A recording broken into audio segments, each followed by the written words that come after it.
Boa noite, Débora. Boa noite a todos que nos assistem nesse momento aqui através do SBT. Obrigado pelo espaço. Primeira pergunta é a seguinte: como o senhor pretende aproveitar esse capital político que a urna te deu para fazer política lá em Brasília, na Câmara dos Deputados?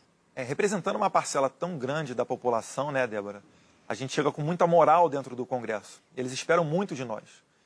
E além da situação de eu ter sido o deputado mais votado da história do Brasil, ainda contam os fatos de eu ser o líder do PSL e filho do próximo presidente, Jair Bolsonaro, que toma posse em janeiro.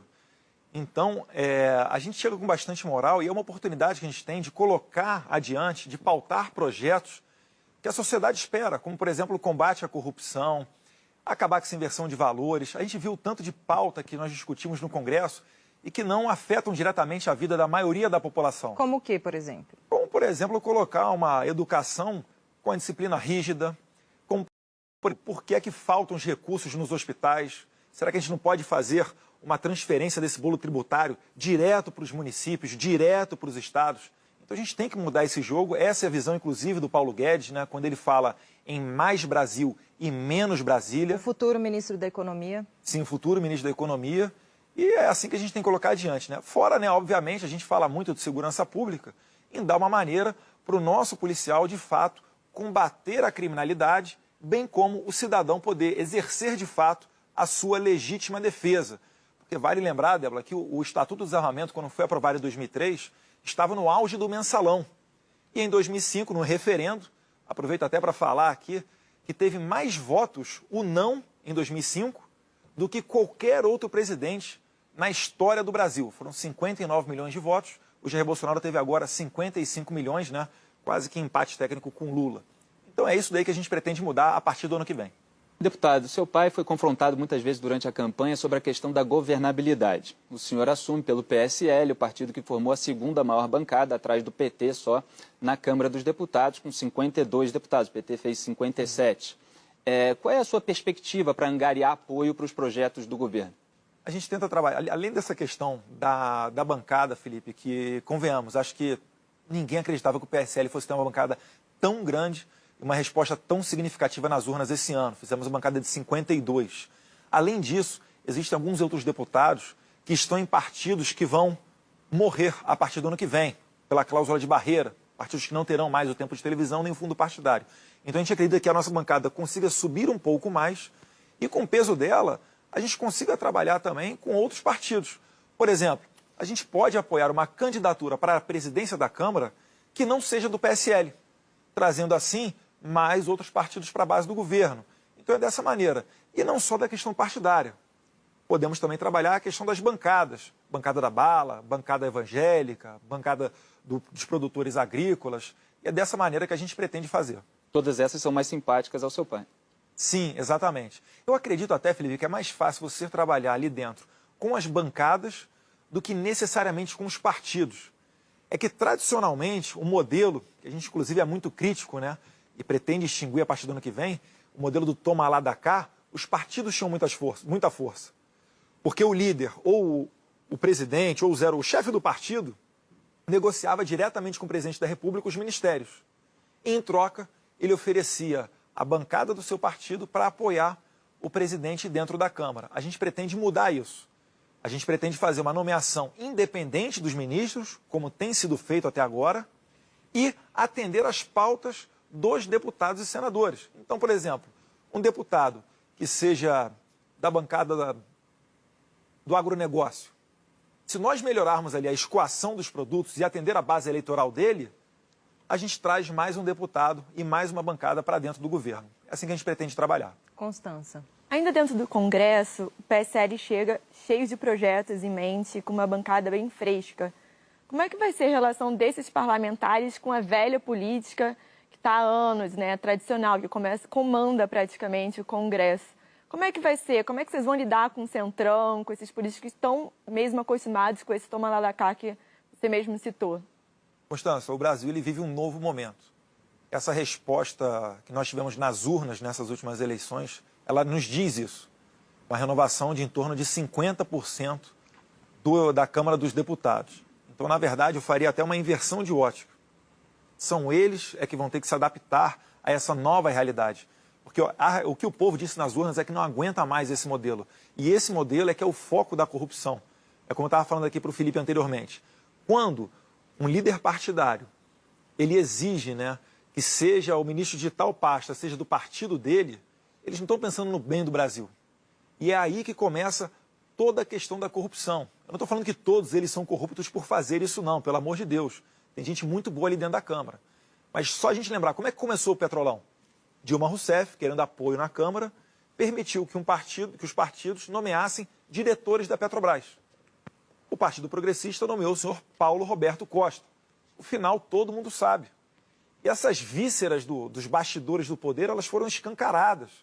Então, quem insistir nesse modelo, Constância, inclusive, corre sério risco de ir para a prisão. Mas vai ter diálogo? Com certeza, ele tem diálogo com todo mundo.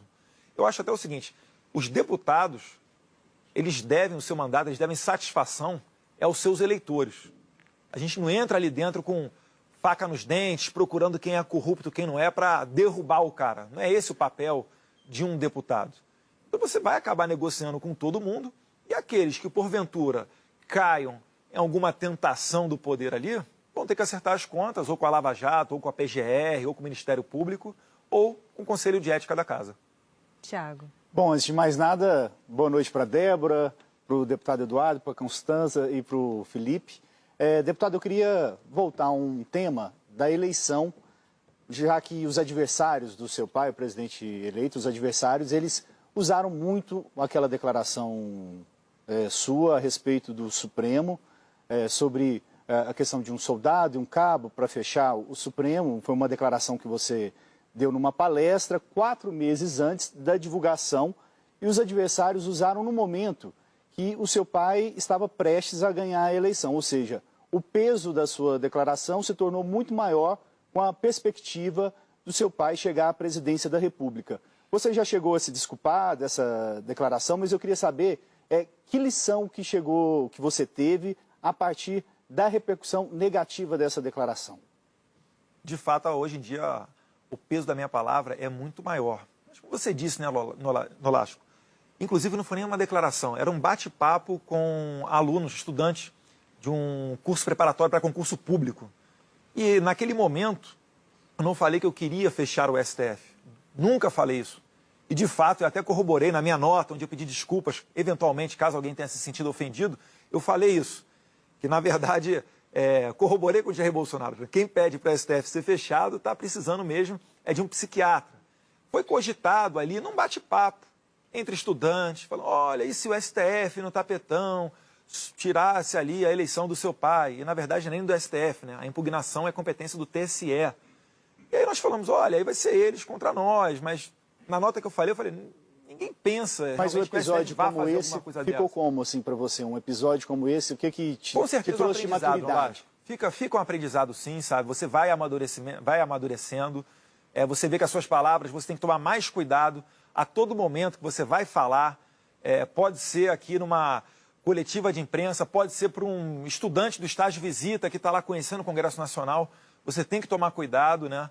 Até porque também a esquerda vai se valer de tudo para atrapalhar a nossa vida no que vem. E agora, como filho do presidente da República, né, que vai assumir agora em janeiro, e como deputado federal mais bem votado da história, você acha que o peso é ainda maior?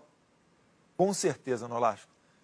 Se der um furo, o pessoal está com lupa ali vendo prestação de conta, etc. A gente não reclama disso. Inclusive, esse é um bom trabalho da imprensa, né? Em qualquer democracia tem que ter uma imprensa atuante dessa maneira. Agora, de fato, se der uma escorregada, todo mundo vai ficar sabendo. Não pode dar bobeira, não. Teve um veículo de imprensa, que eu prefiro não, mas quem está por dentro da política sabe, fez uma matéria falando que eu fui umas 20 vezes para Santa Catarina e Rio Grande do Sul, dando a entender que eu fui ali para curtir, porque a minha namorada ela é gaúcha. E, na verdade, eu tenho diversas passagens no Rio Grande do Sul e Santa Catarina, principalmente nas audiências públicas e no trabalho contra o Estatuto do Desarmamento e a favor da escola sem partido. Mas é mais uma prova de que eles estão de olho em tudo que a gente faz. Deputado, vou aproveitar que o senhor deixou esse gancho aí da escola sem partido. O Supremo Tribunal Federal deu já indícios de que deve se esse projeto for realmente aprovado no Congresso Nacional, que deve torná-lo inconstitucional. Eu queria saber de que maneira vocês vão trabalhar para que esse projeto seja aprovado, se vão, e de que maneira evitar uma visão dessa do STF para que realmente vire uma lei, se é o que vocês aprovarem. Perfeito. Débora, me permite só primeiro explicar rapidamente o que é o projeto Escola Sem Partido. Hoje no Brasil existe uma grande dificuldade de haver um debate, seja dentro das escolas, seja dentro das universidades.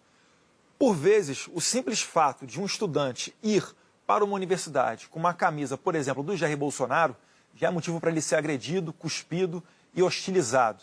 E o que a gente busca com Escola Sem Partido é exatamente isso, a pluralidade de ideias, o debate. E então, o que o professor Miguel Najib, idealizador do projeto, o que ele pensou?